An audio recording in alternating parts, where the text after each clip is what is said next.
companies that are approaching content marketing should think of what their customer or their prospective customers are interested in learning about. That doesn't always line up with, necessarily like a clear-cut keyword strategy. And I think, Sure. in some ways, what we're trying to do is Mhm. hopefully answer questions better for the customer or the prospective customer through that content than we are just creating content toward, a keyword list.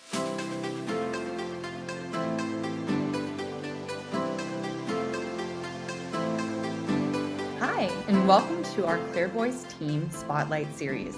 I'm Taylor Moon, Senior Manager of Content Marketing and Social Media here at ClearVoice, and today I'm joined by Max. Max, welcome. Hey, Taylor. Good to see you. Awesome, you as well. Now, Max, before we kind of get rolling, if you will, I'd love if you could kind of introduce yourself, your name, your title, and what you do at ClearVoice. Sure. My name is Max Christopoulos. I am a director of sales here at ClearVoice, and I've been in the content marketing world for about 15 years, kind of straight out of college in a number of different capacities. My main role at ClearVoice is to help our prospective clients and existing clients to find the best possible content solution for them. And so, really, it's a lot of asking relevant questions, understanding content goals, and identifying, if or if not, we're the right solution for their needs. Cool. And you mentioned a little bit about how you ultimately serve and cater to prospective customers, but there's also an element of potential and current customers. How do you really adhere or serve to both, if you will? It's a good question. I think, especially with content and the content environment today, there's a lot of different options for potential customers. So I think, one thing I'm trying to do is allow them to feel comfortable with working, with ClearVoice in a way that they can grow. And I'm fond of the saying like crawl, walk, run. So for Mhm. potential customers, we're trying to find areas where, we can showcase our capabilities. We can hopefully exceed their quality expectations or other expectations they have for the service. And then with, current clients, I think once we've shown that we are capable of exceeding quality expectations, helping them, to fill in bandwidth challenges that they have on their side, then we can, a lot of times talk more strategically or identify other business units or areas of the business that could potentially benefit from using ClearVoice as well. So that's usually how I approach, most of my business partnerships. Gotcha. Absolutely. And, I'm sure there's a lot that excites you, if you will, or potential, depending on whomever you're speaking with. But I'm curious if there's kind of one thing or something, what gets you really excited about the realm, the world of content marketing that's always evolving. But is there anything particular there? Yeah, I think it's, what's really exciting is when a company might have gone through like a rebrand or have kind of changed, the brand ethos. And so we're in a position to help them kind of restructure those brand guidelines, some of those editorial guidelines. And that I think is a really exciting opportunity, not only for, our clients to have our help in doing that, but also, some of the creators on our end that are able to help shape and mold, potentially a new direction for a brand and bring their creativity as well as obviously the background that they might have in that category to the table. So that's usually, a really exciting aspect of conversations that I have. I hear you on that as a fellow content nerd, I Yeah. guess. I always think it's really cool to just kind of rebrand or something like that. You're entering, if you will, at the like ground level and get to be Right. a part of that, like forming that, right? I think that's Right. really cool. Now, on the flip side, I'm sure you see a lot of potential things that, need fixing. And I'm curious within content marketing or marketing, maybe more broadly, is there any common mistakes that you see customers making kind of when you're having those preliminary discussions with them that you wish you could just kind of fix, if you will? Um, yeah, I think one that comes to mind is like, either thinking too rigidly around like metrics or SEO, in a broader sense, I think most companies that are approaching content marketing should think of always what their customer or their prospective customers are interested in learning about. What are they interested in understanding?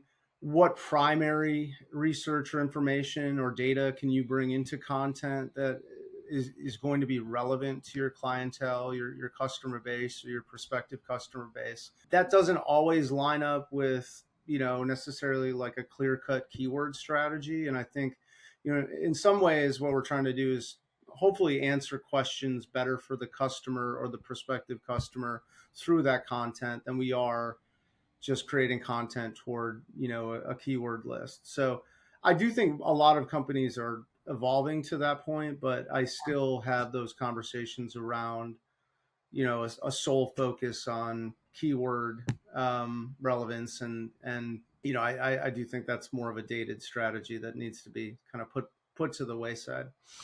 I hear you.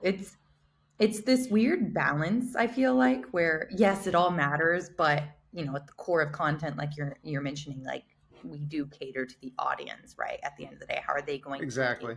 What are they looking for? And it's very easy to, we obviously want to help our customers reach their goals, right? Which have metrics tied to them, but there's usually a bit more of that like substance to the goals. So I guess digging deep there. So kind of what's a tactic you do to kind of dig deeper than just the metrics, if you will, with a customer? Yeah, I mean, I think, we try and ask both the qualitative and quantitative questions. So obviously our clients are really interested in, the quantitative success metrics, ROI metrics. And we're a part of that. But I think it's also important to understand, like, how do they view success from a thought leadership perspective? I think that's a term that gets thrown around a lot, that digging deeper into that term, you need to ask questions about like how they qualify thought leadership. Do they have other examples of thought leadership they see in their industry that they're looking to emulate? So I think digging deeper into like the qualitative aspect and asking the right questions is usually how I try to approach my conversations, just to see if there's anything we can glean from, what they might have already seen out there, or what they may have already produced internally as well. For sure. Yeah, absolutely. And I'm curious, in some of your conversations, if you will, with customers or whatnot, are there any industries, that you've worked with previously that kind of influence the work you do now? Or are there any industries that you really find more fascinating or interesting to work with? Because everyone needs content. So just kind of curious if you've had an influence from any previous industries, or you enjoy working with any other. No, I mean, I've worked with a lot, virtually probably every different industry under the sun. I mean, I come from a background of another, sort of agency life prior to this, where we were doing a lot of similar work. So I wouldn't say there's one industry that, excites me. I think where it's interesting is where we need to find like really specific talent. And, it can't be just, high level, content that is geared toward a wide audience. It's either someone with a certain qualification or accreditation or certification. And that's exciting when we're able to like work with a client and actually find folks that are such a unique kind of like niche fit for their business, whether that be finance, whether that be healthcare, Hmm. whether that be mountain bikes, someone that like gets it and Yeah, is just a really good fit. And we're, playing matchmaker and helping that organization kind of up their content game. That's exciting to me. So that is probably the best example I could say. Is it's a cross industry, but more so finding that really high end talent is always fun. for sure. So it's kind of like, a take all, if you will, where it's like every day you don't know what you're going to get almost. And that's almost more exciting than anything, it sounds like. I'm curious when it comes to, I guess, work specifically, but maybe not, right? TBD. We'll see here. If you feel like you have any special skills or skill set, if you will, that you're really proud of in your day to day.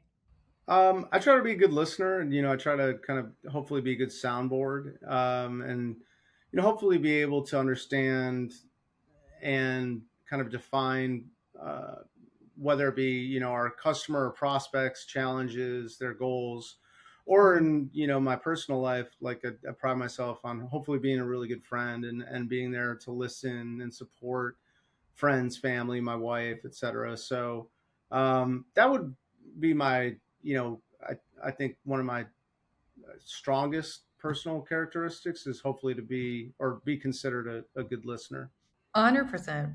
One thing, I forget this quote, if you will, but it always resonates or kind of sticks with me, and I come back to it. But part of being a good communicator, isn't just the act of talking or communicating, it's also listening, right? So it takes a good listener to be a good communicator as well. So No I love that. doubt, no doubt. I love that you said that. And I have one last question for you here. Kind of curious what you feel or think your kind of next step in your career, I guess, to do list is, or what are you looking forward to, maybe specifically at ClearVoice? Yeah, I mean, I think as we evolve our product set and continue to try like to evolve with the market, I think my goal is just to continue to like seek knowledge across the content marketing industry, and more or less the marketing industry as a whole, to continue to be able to like provide our prospects and our clients with kind of the most up to date insights that I possibly can. From my perspective, we're purveyors of not only services but also like marketing knowledge, whether a client works with us or not. I think the best conversations are where they, a prospect might leave the call with some information they've gained from me that they didn't necessarily have. And again, I think that is important regardless whether they choose to buy from ClearVoice or not. It's Mhm. their growth and kind of their knowledge gain from the insights I'm able to share. So that's my goal going into 2025, is just to really stay on top of the marketplace, and continue to help our clients as best I can. I think that's a good goal. And I think it's an Hmm. attainable goal. So perfect. Yeah. All right. Well, thank you for joining us today, Max. And if you're looking for the content you need with the quality you expect, head on over to clearvoice.com today.